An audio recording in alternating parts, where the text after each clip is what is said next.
So hello guys, I'm with Steffen from Obscura. They are doing a tour, a North American tour, and they are here in Quebec City for their show. So I have the absolute pleasure to take some time with them. So thank you, Steffen, for to take that time with me. My pleasure. Yeah. So, how's the tour right now? You've been doing a couple of shows and now you're getting in Canada, Ottawa, I think Montreal and Toronto after, and then you will cross the country.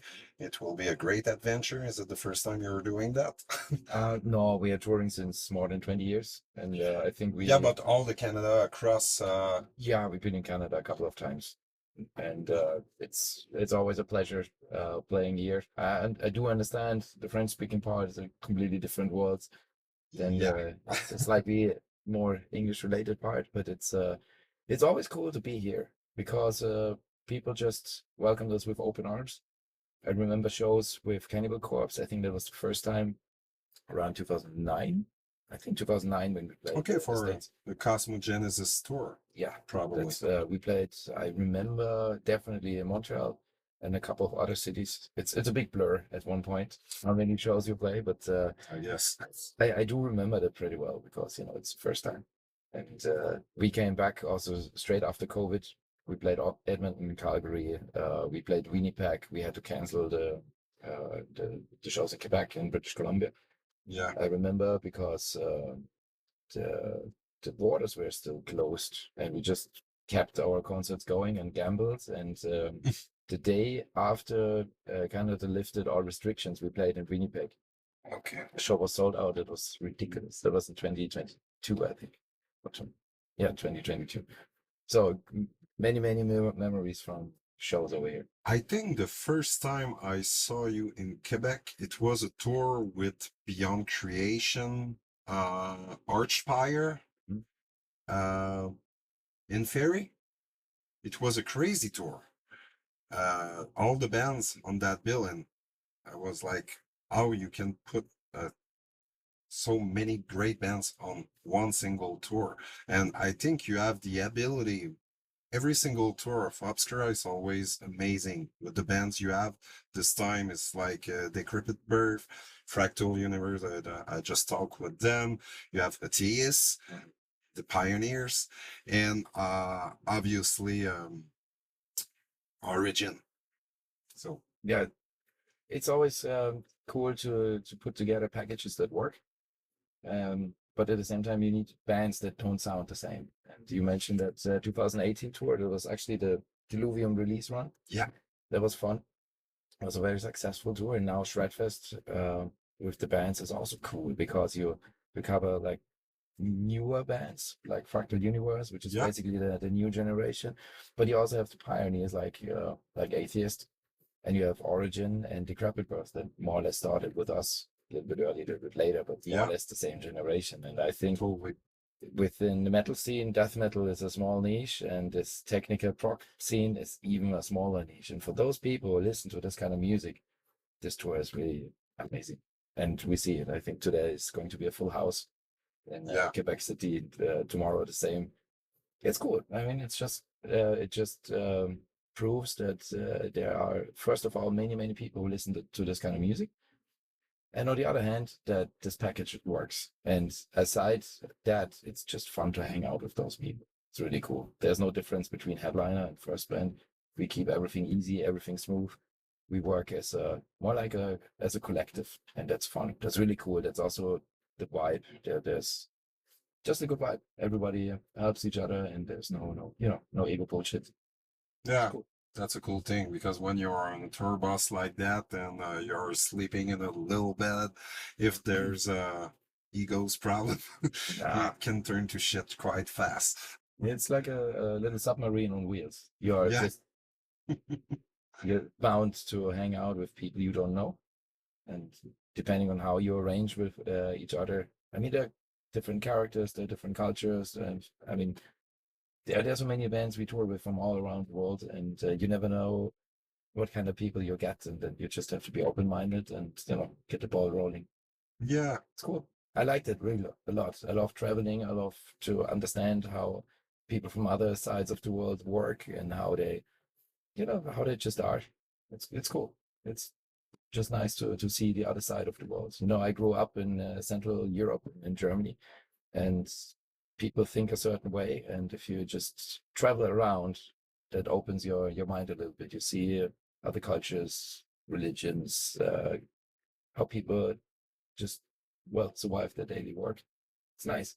Yeah, totally. And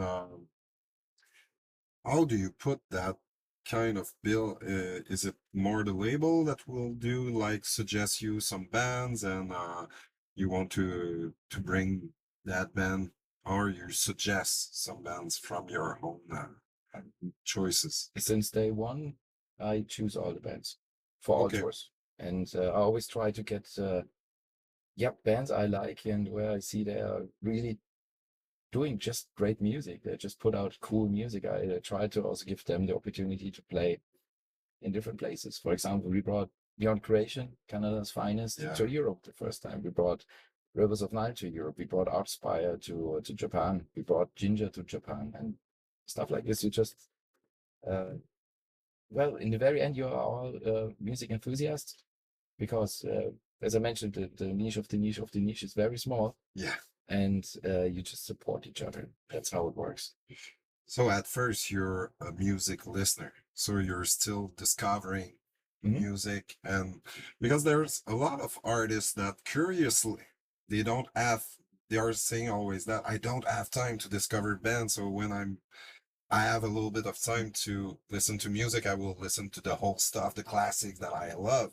But it's great when I see some people that are also really passionate about discovering bands. And like you said, you invited every single band that have been on your tour. So that's because you really know the scene and you still have an open mind to discover new things. Yeah, I still listen to new bands. Sometimes I discover a small diamond here and there, like Yeah, Cryptic Shift, a UK band. It's super cool. It's more I like, know that band. you know them. Yeah, yeah. It's fantastic. Lick from Sweden, it's a fantastic band. Lick, a band. The guy I was mentioning, my friend Sylvain, was supposed to be here, but he has a pre-party with atheists. That's why he's not there. And he made me discover Lick Yeah, see? lately, and I was like, it's a fucking great band. Yeah, there are so many cool bands picking up and need somehow a little, little help to do a proper tour, because there's the one thing you play weekend shows, which is fun, but if you really want to see a little bit more of the world, you need a tour. Totally.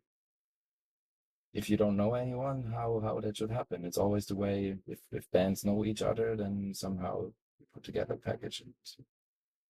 It's nothing different than what happened to us. We did many support tours for David Townsend. We played with Children of Bodom, Cannibal Corpse, Black Dahlia Murder, um, Sepultura, and a couple of others. But it's the same. I mean, we get treated super well, and now, we are the last band on the bill, and we try to help other bands, with good and fair circumstances to make this step. That's great. Let's talk a little bit about the new album, Sonication. First, the cover art. That's the second time that you are using Eliran Kantor to do the imagery of the band.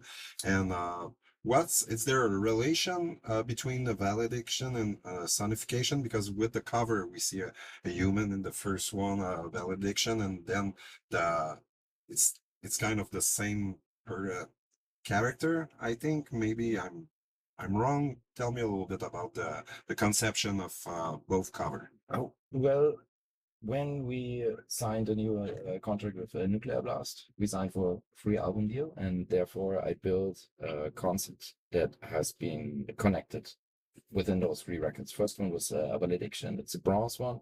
Second, a Sonication, the silver one. Next one will be gold. And I work with all. Actually, the band is extremely consistent. I always work with the same producer, same cover artist, and the same team behind the scenes for everything. The lineup changes every now and then, but especially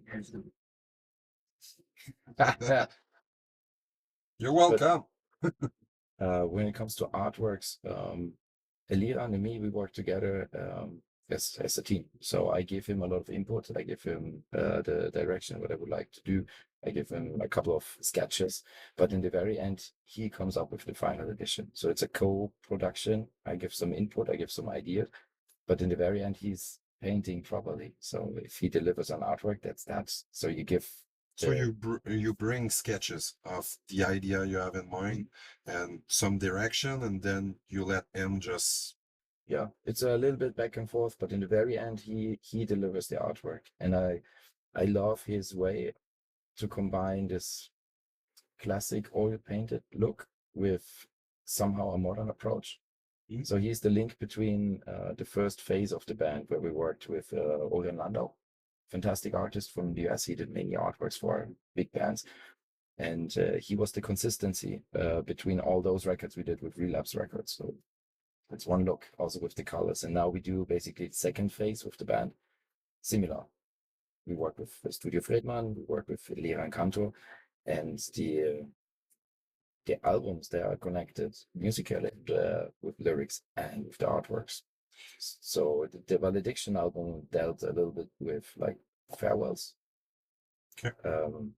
The new one, Sonication, is more like a introverted record. It's more like the reflective one, if you want to call it like that. Okay. And the golden one is set in stone, but I don't want to spoil too much. And Just a bit, maybe. no. I tried at least. At least. Nah, it's still work in progress. I don't want to talk about stuff that's not done already. Yeah, and maybe it will change. So Yep, that is yeah, the honest answer.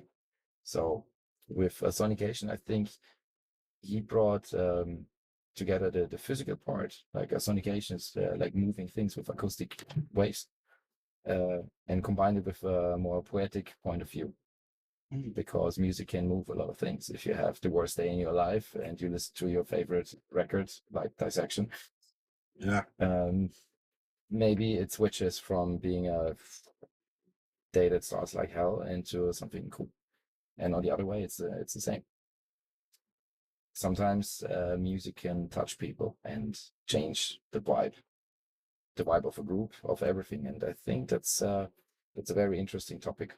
And Eliran brought it together. He was diving into the topic much more deeper, and we did a little video clip where he explains everything like in detail. It's really cool. Like I need to see that. It's really cool working with him.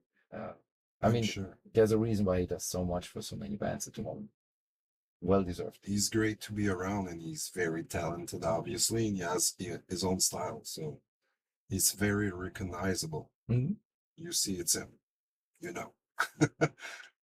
I have to say, A Valediction is probably my favorite album by Obscura, and it was quite different from. It's more melodic. It's a little bit less technical from my perspective, but it's so the hooks are so strong. The soloing is so great.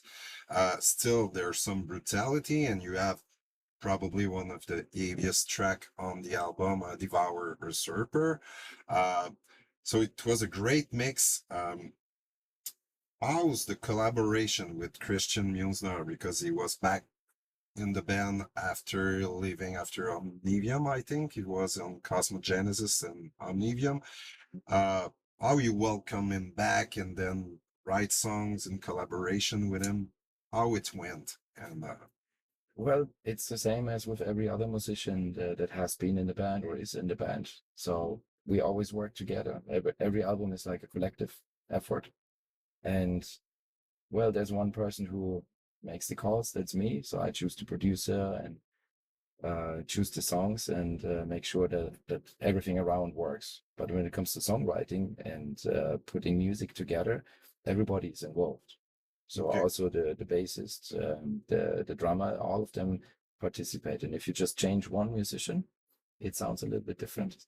If the Valediction, for example, would have been recorded with a different drummer, it would have sounded different, even if he plays also blast beats, fresh beats, or similar beats. But the nuances are so much different because my aim is always to underline the musical character of each musician. So I try not to edit everything to the max, and I do not want to quantize everything. And if you do that, you lose the character. Again, with drums, you would lose the groove and um, yeah, the feeling entirely. So we try to reduce um, all the editing. Okay. We reduced it and more and more and more. And on purpose, I worked with Fredrik Nordström, who has a completely different vibe. So good. He's a First of all, he's a fantastic character to work with. I flew to Sweden like 3 times now, and we also did the live record with him a couple of years ago. And he is he's actually he has a background coming more a little bit from pop.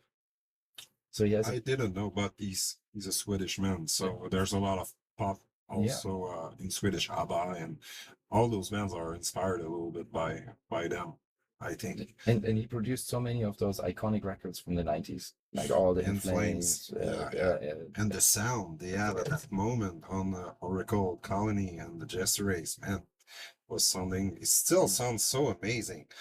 When we recorded Cosmogenesis Omnivium for the guitar sound, those records have been my reference records. Oh yeah.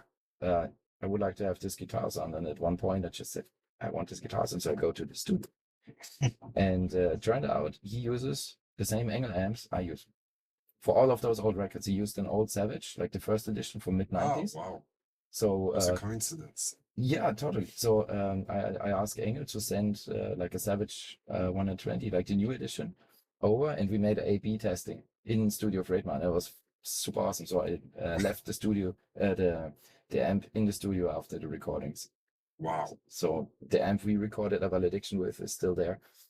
And Fredrik is working with this amp every now and then. It's really cool. It was really a nice coincidence, because somehow that underlines that gut feeling you have. Like I would like to have the sound is basically the same equipment you use already. Wow. But I drifted a little bit. Where did we stop? Yeah, the melodic approach. Yeah, of the Valediction record. So it's less death, more melodic. It's still death metal, yeah, but it's super technical. But I wanted to go away from albums that only work on the record, because it's a matter of fact, Obscura is a touring band. We played 900, maybe 1,000 shows overall. Yeah. We are not a studio band that plays one show every 2 years. So fortunately for us. Yeah, that's why we're here tonight. But you will feel and understand what songs work and transpose into a live setting. Sometimes there are songs that are just too overloaded with too many different layers that it's hard to hear. Like, as a fan, we are all still fans and we still visit shows. So sometimes it's really hard, because you do not have a studio environment at every concert. Sometimes, there are difficulties. The rooms are different every day. The PA systems, everything. So sometimes you get a feeling what works in a live setting and what not. And therefore I reduced the speed on purpose. On Valediction, there are only 2 songs that are a little bit faster. Yeah. Also to keep a variation going within the entire album. So we have something like Devoured Your Server, which might be the slowest song we ever recorded until then. Yes, it's so heavy and really like more brutal death metal, and it works well live. It's a song we still play, because it works well, and it's a nice contrast. And also within the record, the bands usually try to be faster and faster and faster, but I also look into the other direction and write an album that's just fun to listen to from front to end. So that record, combined with those circumstances, turned out well. It's a nice record. It became more successful than all the others before. And it's also fun, and we still play, I think, more of this record than of the old songs. That's cool. That's just... I have no problem with that. Especially the song When Stars Collide, with obviously Bjorn is not there to sing the chorus, and that was I think the first time that you had really more catchy, clean vocals in really a chorus. Normally it's more growls or screams, and but on Medium you have some clean vocals, I think, also, but it was different. We always had a couple of clean vocals. We Yeah, had them on I think on the debut album, we had them on Cosmogenesis, on Omnidium, but it was only a small piece of the palette, you know? yeah. It wasn't like a chorus that it's catchy and Yeah, there was actually a not the song that's a little bit more controversial, like on purpose. We wanted to see how people react. We also made a music video for it that's a little bit out of yeah. our comfort zone, just to see what we can do. And that was a little bit more towards like classic heavy metal at times. And it was a coincidence that yeah, the singer joined us, Bjorn. Björn Street. Yeah, um, I was supposed to sing all of those lines myself, so we had all of those vocal lines. And before we record every day, we sit together, listen to the demos, the pre-production, and say, okay, yeah, that and this and that has happened. And I told Fredrik, hey, here I would like to try something like Björn Street, and he just said, hey, if you want to sound like Björn Street, we Let's just call bring him them because out. I recorded I don't know how many records with him, and 3 days later we had all of those vocal lines. My God. It was not planned like that. Because yeah, he recorded those lines at his home, I think, because he has his home studio. So Yeah, he just moved. He was not in Gothenburg at the time. I think he moved somewhere else in Sweden, but they just chatted, and well, within 3 days it was there, and it was cool. And on the new album we had something similar with the song Even Fall. That yeah, was also meant the to be second song on the album. the controversial song, and it was actually meant to have Peter Tectron of Hypocrisy on the album. Okay. So he was supposed to be there, but they got a last minute festival appearance somewhere, so he couldn't do it. And we had a deadline, so I did it myself at the very end. But it was meant to be similar like that. Wow. I'm curious how it will have song with him, but Yeah. it's still a really good song. And to close that up for the When Stars Collide, I think it's the soloing on that song, the back and forth. Is it because Christian indeed did a lot of the soloing on the album, but you are doing some as well. Um, how do you split like solo task and how it's composed? That's always a gut feeling, to be honest. If you have a song laid out, there are some parts where you think, I don't know, that progression be might fit better for the other guitarist. And sometimes you just feel immediately, okay, I'm doing that. And we also have guitar trade-offs. That's something we established, the opening track, Forsaken. Forsaken, yeah. Then we I have was that thinking back and about that forth, one. and we have the same on the new record, and that's also fun in a live situation because you have two guitarists, and it's just awesome to look. I'm not sure why bands don't do that anymore. Sometimes you have like this hard Like Iron Maiden were doing back in the 80s. And hello. So, no problem. yeah, I think that's cool. It's entertaining, and it's also fun because the guitars usually have a completely different style. Yes. So it's also a different palette you bring in. So it's more interesting than you have only one guitarist playing all the solos. It's a little bit boring. Yeah, So totally. we always split it a little bit, but I'm mainly the vocalist and guitarist, and I do some solos, but I'm not keen on it. I do it for fun, but I don't have to be in the center of attention like all day. It's more, if you see like the live session, it's more interesting that you highlight everyone. Same with the bass solos, the bass Yeah. interludes with the acoustic. It's a big part parts. of the sound also. Yeah, that's cool. And I think that's also Everybody's shining in Obscura. that is the point. Yeah. That is the point since day one. And I think that's very important because it's more fun. It's more fun to play. It's more fun to watch from a fan's perspective. And it's also the album more interesting because, it's not always centered into one position. It's more like a collective. And then we are back with what I mentioned in the beginning. Every album is a collective effort, and then everybody puts in what he does. And my question, because I'm a big fan of Obscura, of everything you did, to Kandra and Dissection. Yeah, I didn't know you'll like that T-shirt. Big fan of Christian Musner as well, and I was like waiting for this new album, and I was hoping that it will goes like maybe in the same direction that Valediction was, but at the meantime, he quit, but it was the differences of the direction of the sound, creativity. What was the from your own perspective? What went south with that, and just okay, we are not on the same page. Let's continue separately. There are more different. There are a row of different reasons for that. First of all, he moved to Mexico. Yeah, because his girlfriend. Yeah, and we cannot fly in someone every day for something that's not possible. So he basically quit all of his bands in Europe. Oh, so he's just doing studio stuff at home, and it's just not possible. And at the same time, he did not want to be replaced with anyone playing shows. But what do you do as a band? Either you cancel shows like Hellfest, Partisan, Brutal Assault, um, or you play with somebody who can help you out.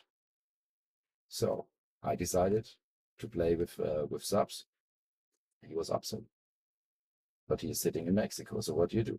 You play shows, and you lose a shitload of money because you fly people in from overseas, or you cancel them. So to be honest, if you have a regular job in Quebec City and you decide to move to Japan, I doubt your boss will pay your flights back and forth like every day. So that's one of the reasons. And the other one is simply that the musical direction was completely different. So I know what I want, and I also know what I don't want, and this is very important. And I do not want to sound like Eternity's End. I do not want to sound like power metal band. That's something we never have been, and we never will become. Yeah, and on a Valediction, there's a bit of that, but it's still darker than Eternity's End. Or I really like that band, but as in Obscura, you don't want that, obviously. We are a death metal band since the beginning, and we always will be like that. So the direction of Christian was more towards that kind of lead guitar playing that he wanted on input on Sonication, or the music was simply not fitting. The music was simply not fitting. It would not sound like the band anymore. And okay. So sometimes you just have different opinions on music, and that is fine. So you split. And this is cool. This is not the first time. I mean, this band exists since more than 20 years. Yeah. And people come, people go, but the band is consistent with albums, touring, sound, everything. So I do what I do, and I'm touring worldwide with the band. And if somebody wants to do something else, that is totally cool. I understand that. I think he took it that way as well, because he just did go for other bands. Like he's now in Ritual Morphosis. He had the opportunity to play with Jonas Bristling, and he did that. And but he's continuing Eternity's End. But like you said, I get the point now, because there's always two versions of the thing, and I'm always open to hear what's each person has to say about that, because on a lot of topics it's a matter of perspective as well. So we all are all humans, and we all have emotions, and obviously we'll see the same situation differently. So it's not to I think the more important thing is to stick to what you want to do. Life is short, and indeed, Obscura is your band, you're the founder of the band. And if you see that the direction is not going towards something that you want to express as an artist, it's okay to say, like, okay, no, it's not what I want for the sound of the band. And that's okay. Yeah, that's what every band is facing. When every band, it doesn't matter if you're playing stadiums or if you play rock pubs around the corner. Mm-hmm. So if you have different directions, then so be it. That's not a problem. Yeah, and I think both of you are happy like now, because you have your band like the way you want it to sound, and he has his own projects that he's happy with right now, and good for both, and more music for us. That's totally fine. So, yeah. And what about some allegation for the sonification that some riffs were taken, and what's your perspective on that? Do you feel like you took some riffs that you shouldn't have taken? Allegations are allegations, and if you reply the same thing, a myth is becoming the truth. Mm-hmm.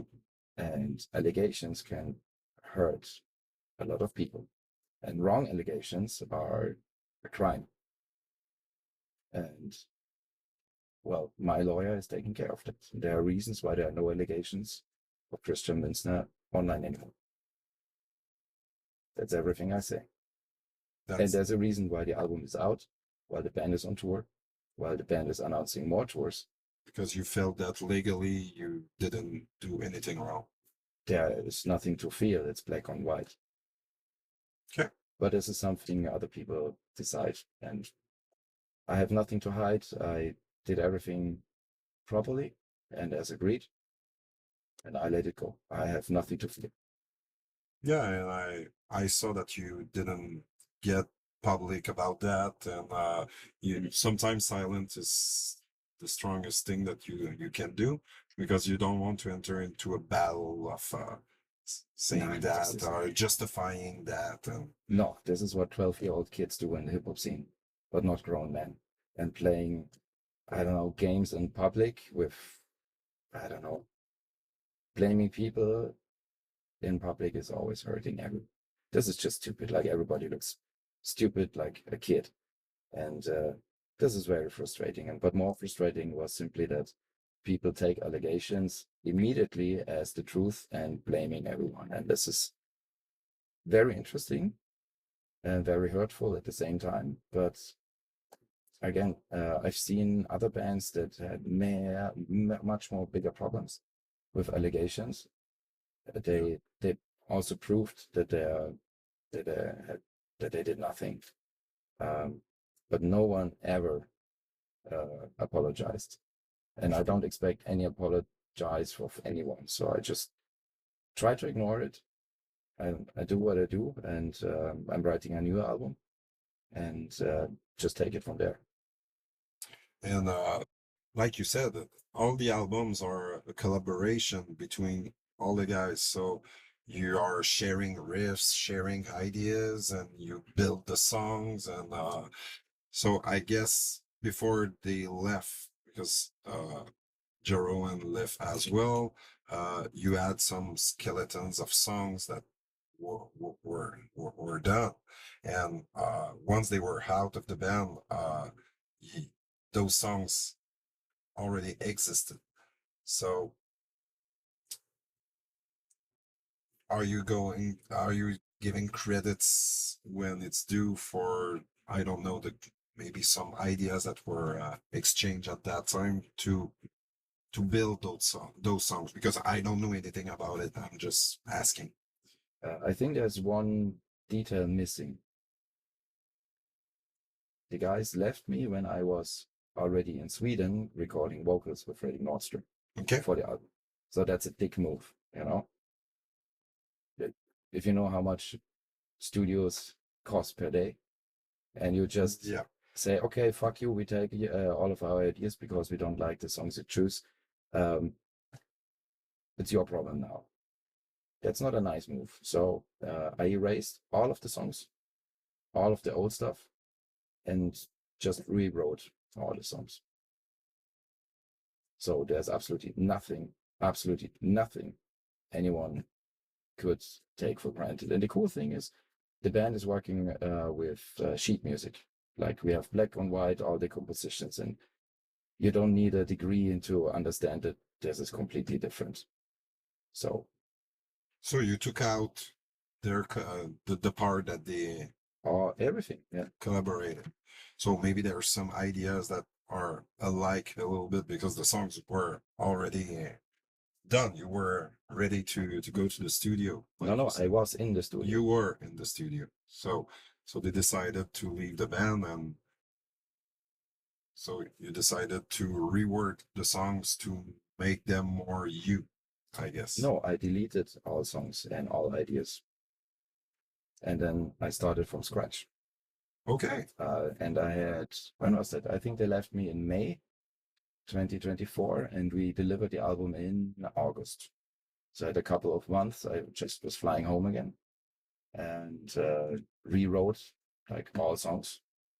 I choose certain songs I already delivered and built the entire album with it.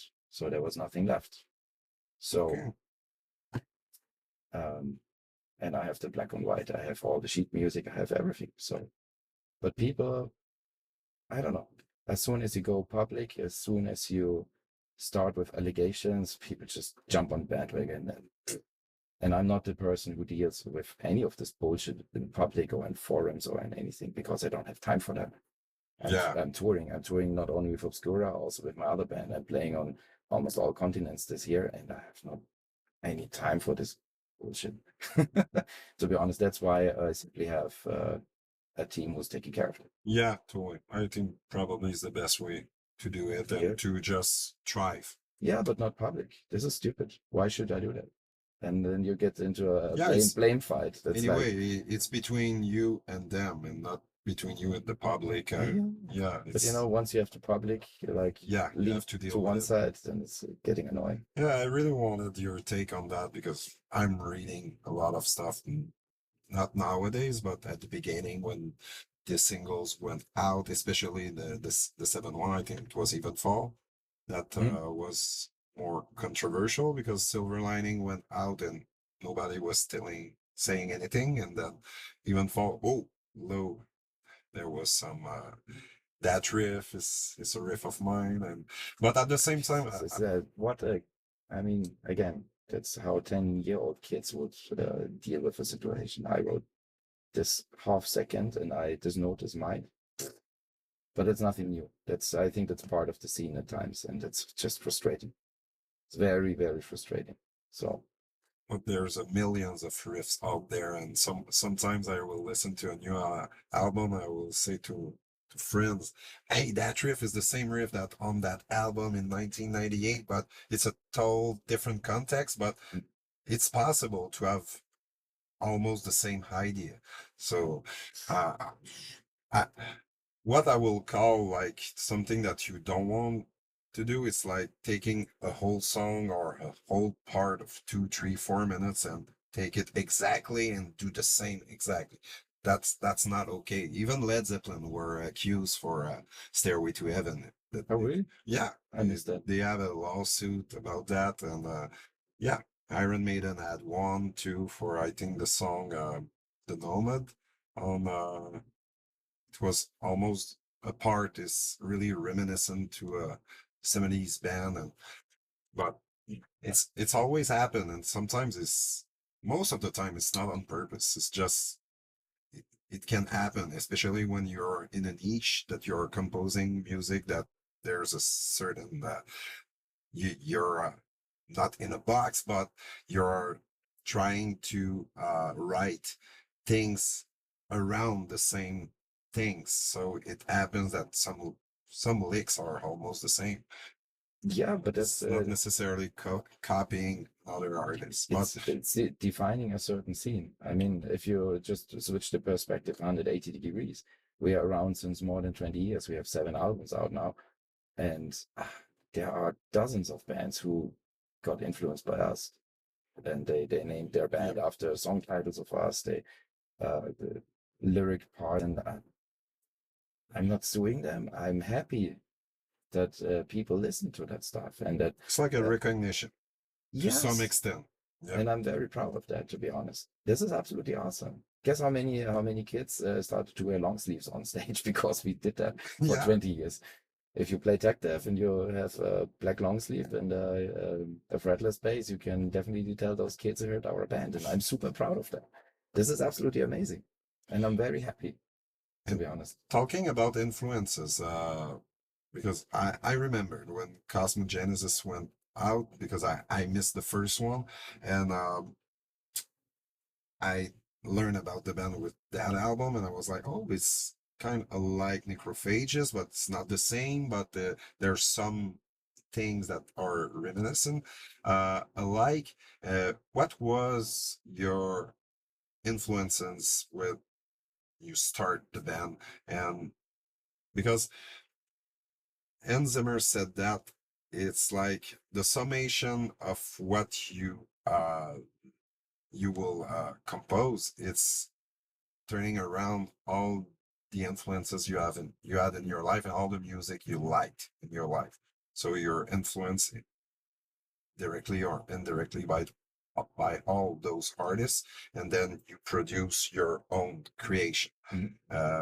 What was your When we started, definitely Death, Atheist, Cynic, Pestilence. That was pestilence? Yeah, yes, big time. And when we started the band in 2002, that have been bands we have been looking up to, and the reason was simply because all of our friends were listening to that stuff.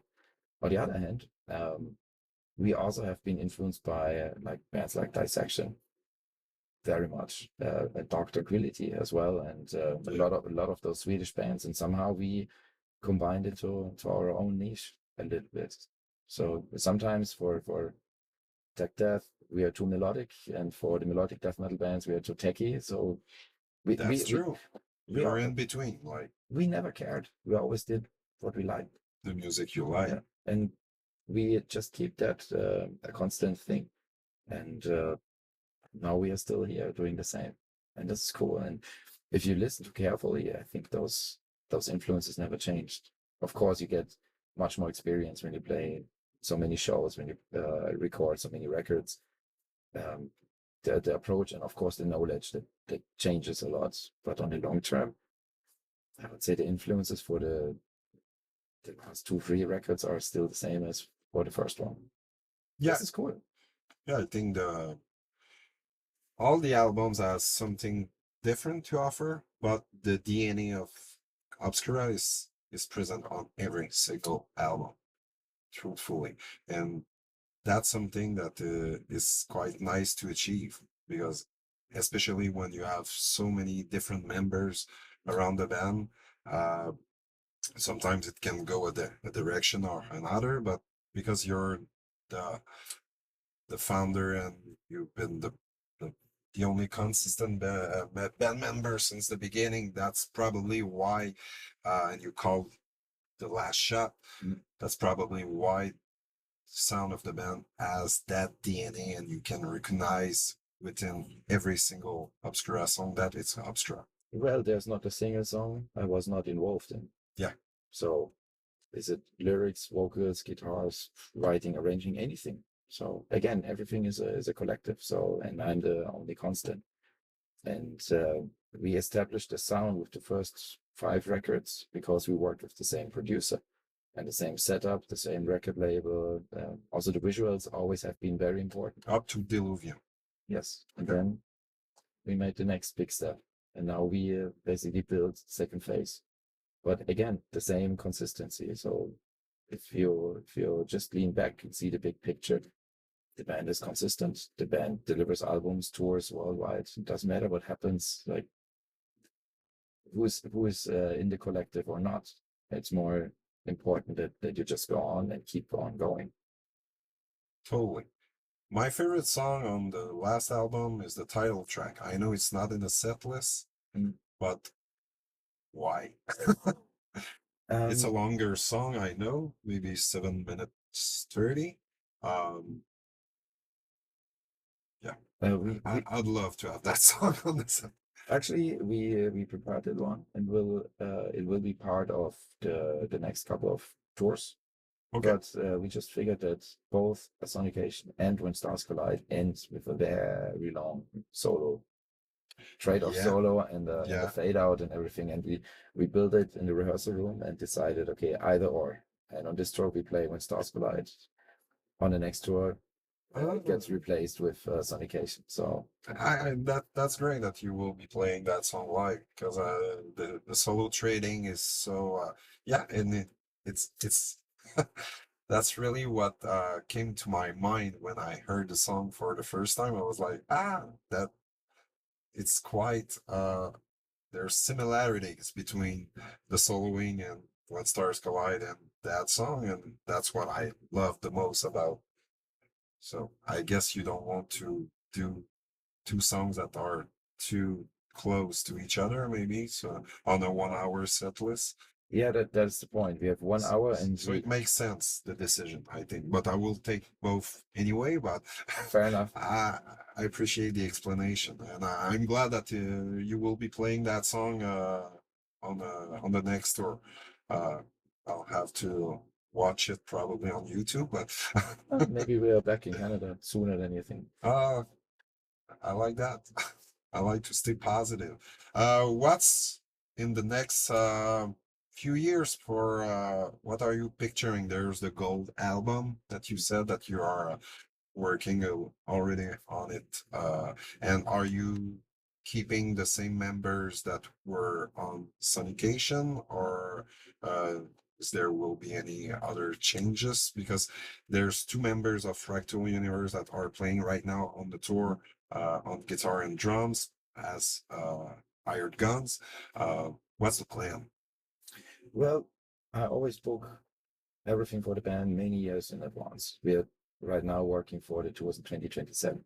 So everything in between is more or less Almost settled. either booked or in progress.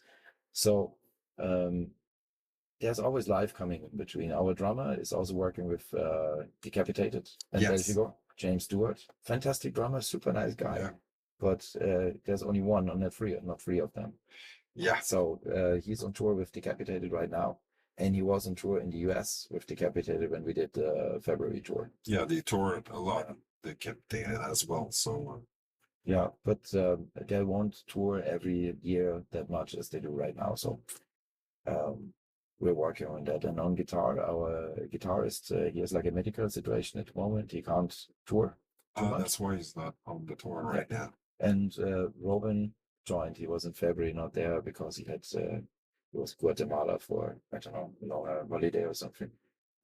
The point is, the band is always going on, and it doesn't matter who's on stage. That is the truth. But of course, I always try to work with the same people because I like them. And with the gentlemen in the Fractal Universe, we are friends. I took them on their very first European tour in 2020. Oh yeah. So we know each other 6 years, and I know them as musicians as well. Great people, and I mean, if you look up either clips on YouTube or just see the show tonight, fantastic. Like they've never, it feels like they've never done anything else. That's really fucking cool. Great people, great musicians, but also great people, and that's very important. I know Clement. I did an interview with him just before this one, but I met him on the boat, 70,000 tons of metal, and I thought they were great, and they are like even better human being. Fantastic. Him and Vince, I know a little bit more Clement and Vince. I don't know him well, but I know more him as a performer, and I know he will deliver tonight. He's charismatic, and he's born to be on stage. The entire band is really cool. We share a bus with Atheist, Fractal Universe, and Obscura here on this death ship, and it's fun. You know, it's very respectful, and as I mentioned in the beginning, it's just cool to hang out with. If everybody shows respect to each other, it's fun. And musically, this is a dream lineup. Oh yeah, man. Sincerely, when I saw the announcement of that tour, I was like, wow, that's so many great bands, but every band has something a little bit different to offer. Like you said, it's a good mix. It's not bands that are really close to each other. It's working because they are all in the technical death metal realm, but they have also their own color. So that's what I really like. I thank you for everything. Do you want to add anything as a conclusion for the fans, or? Well, thank you very much for watching and listening to everything. Hope to see you, well, not only in Canada. Don't know who all is watching this beautiful video, but listen to the music, have fun, and well, go to underground shows because the next underground band might be the next headline. Yeah, that's true. That's totally true. Because once you were the opening act, and then you climb the ladder, and now you're the headline for quite some tours, for some years. And but sometimes it can be nice also to play as an opening act again, even later in your career. to take the back seat again and just enjoy Yeah. a smooth sailing tour. That would be nice at some point. No, but we see what the future may bring. I rather look forward to just have a good time with the people. So this tour is cool. Next tour will be fine. We're going to announce another European run in September, October, and more fun tours are going to happen. We also work on a new live album. So, Okay. Yeah. That will be film where? Still, you can tell it. Yeah.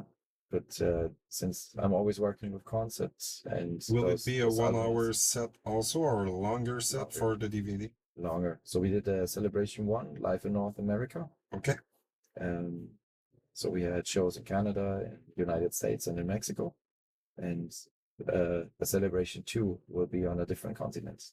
And then there will be a Celebration 3 on another continent. So aside the regular albums, the studio albums, we also celebrate this a little bit. And we also That's focus, a great idea. if you just watch the live videos, we put out 3 official live videos. We try to feature the fans, the country where we are, and the band equally. Oh, It's like even when you count the cuts, it's all more or less like equally, like because without one or each other, the entire thing would not work. So it's very much detailed work, and the albums are released in very small, limited quantities. So it's more like a fun thing.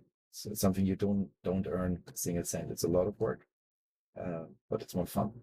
It's just fun to also show that this is not a studio project. yeah. Can't wait to hear that. Seriously, it's about time to have some live substance from Obscura that is filmed properly.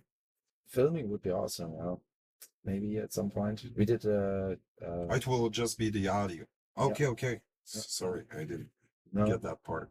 we did a live shooting with Arte, the French-German TV station. They Okay. did it RTV, yeah. Yeah. Yeah. did it the Summer Breeze last year or the year before. Don't remember. That was cool. So it's not edited. It's just raw and online. Really cool to see.